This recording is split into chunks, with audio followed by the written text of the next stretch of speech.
السلام علیکم ورحمۃ اللہ وبرکاتہ۔ پیارے بھائیوں، میں نے آپ کے لیے ایک بہترین ٹاپک لایا ہے۔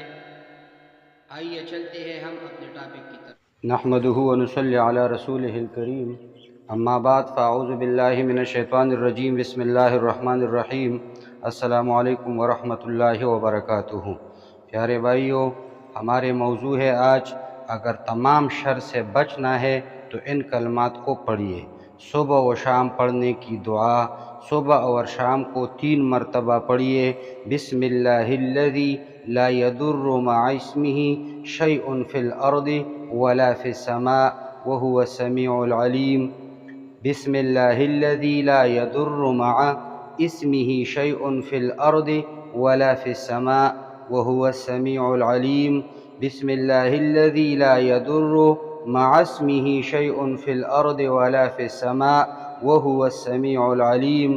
اللہ کے نام سے ہم نے صبح کی یا شام کی، جس کے نام کے ساتھ آسمان یا زمین میں کوئی چیز نقصان نہیں دے سکتی، اور وہ سننے والا جاننے والا ہے۔ سنن ترمذی 465، 5 بیروت سنن ابو داود 484 نمبر حدیث، اور مشکات شریف میں بھی یہ حدیث درج ہے۔ حضرت عثمان رضی اللہ تعالی عنہ فرماتے ہیں کہ رسول اللہ صلی اللہ علیہ وسلم نے فرمایا کہ جو بندہ ہر صبح اور شام کو 3 مرتبہ یہ کلمات پڑھ لیا کرے تو اسے کوئی چیز ضرر نہ پہنچائے گی۔